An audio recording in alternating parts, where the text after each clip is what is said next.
So after a protracted wait, One UI 6.0 Beta 1 is here, and that means changes. Is it worth the wait? Well, here's one highlight reel of key One UI 6.0 features that we're going to share with you.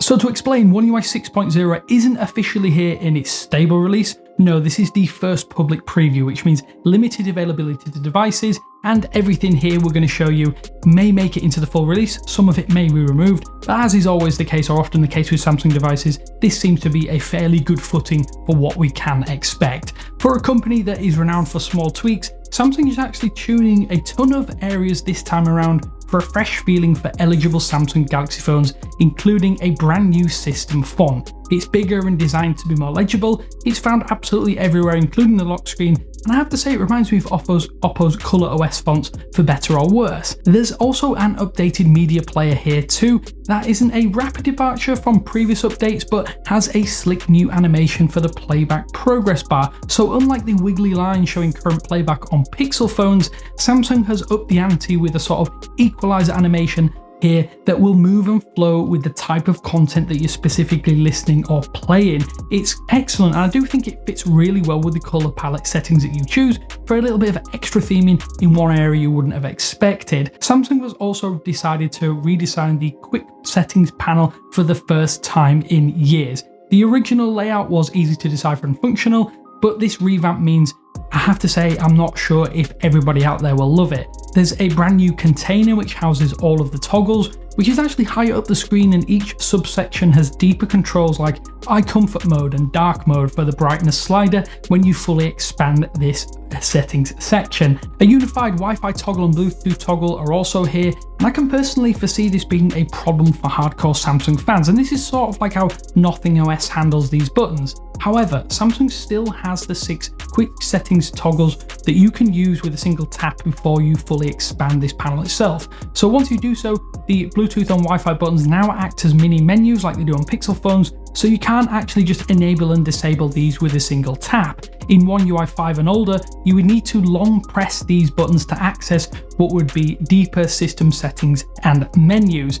You also might notice that the spacing between notifications and pop-ups within this section have also increased quite drastically. Visually, this helps create separation between notification groups, but it does mean more space is actually required on your phone screen.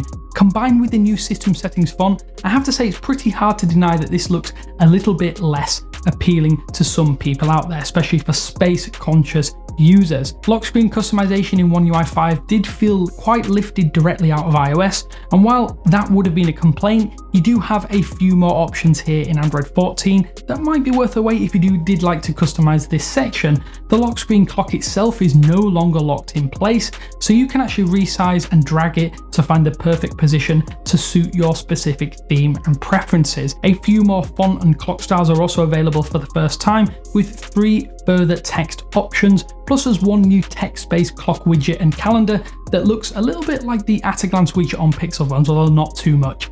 I do like the look of this, and I do like the new options available, especially being able to move this around on your lock screen makes it a sick new option to have available in One UI 6. Of course, it is also worth noting that Samsung has re-updated the classic Samsung emojis for 2023 and beyond. They do lack a little bit of character of Google's own Noto emoji, but toning down the glossy glyphs means that they look great in every single application on your phone and definitely feel a little bit more up to date. I'd say they feel like a step forward, but you'll have to decide on that for yourself. They work just as they did in previous versions too.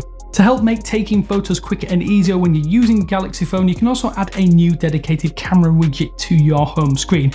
Note that this is just another way to access the camera application. It's not a live camera widget itself. The bonus here though is that you're able to launch directly into your favorite mode, be that portrait, night mode, or even video settings. What's more, you're even able to pre-apply filters and choose where content captured is saved using this mode, including brand new folders if you wish. And this simply joins all of the other quick launch methods, but might be really useful if you have a specific setting that you like to have and have no time to go around playing around with the camera settings itself.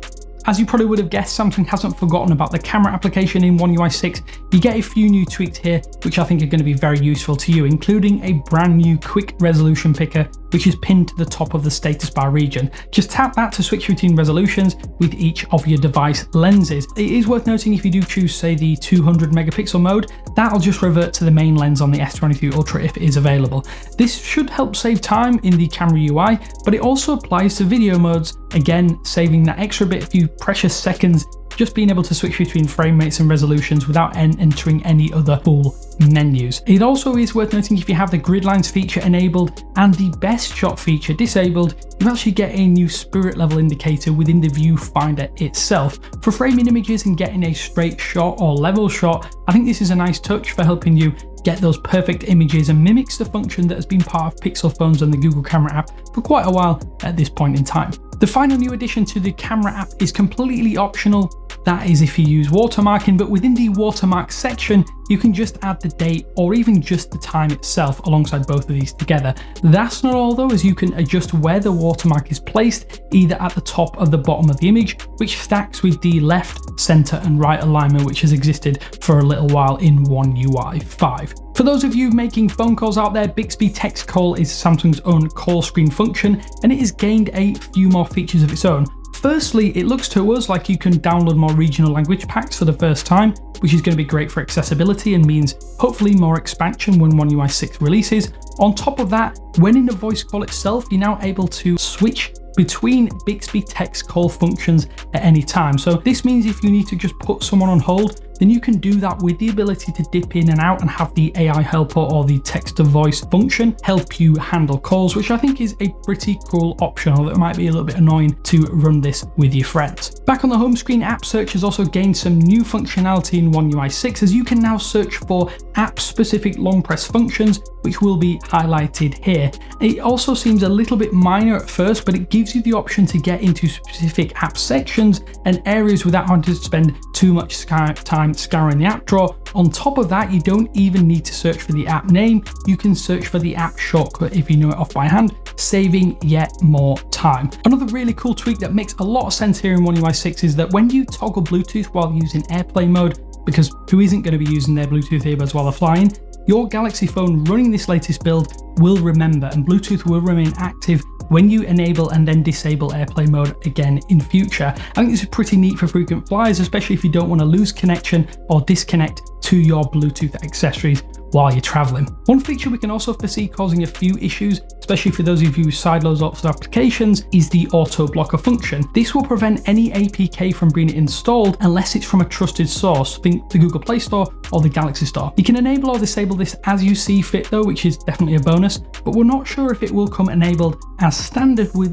One UI 6 officially launches in the near future. That said, you can find this in the device care section and disable it straight away if you are running the beta builds. It's not just a new system font where there are UI tweaks, there are extra changes to almost all areas of One UI 6. Most of this is just to help accommodate that new system font, as it does look slightly different and has wider spacing. There's also, on top of that, certain app and system toggles have been adjusted in the settings sections. These just have no bearing or effect on the overall usability of the user experience, but it does help streamline One UI 6 and make things all cohesive across the board. The final change in One UI 6.0 that we think you need to be aware of is the Android 14 Easter egg, which you can find in the About Phone section. You just need to tap that Android 14 label until the space theme logo appears. Pressing and holding this will launch a 70s style lunar lander clone where you can fly around and start to find planets within a digital solar system. I have to say, it's actually way harder than it looks, but it is kind of addictive, and it's really nice to see Google return to adding games here, as we've had some pretty boring Easter eggs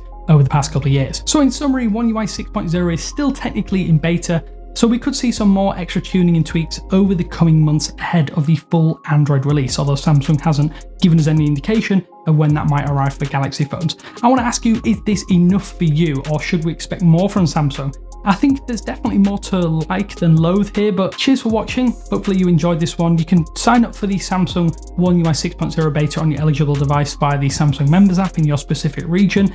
And of course, I will catch you in the next one.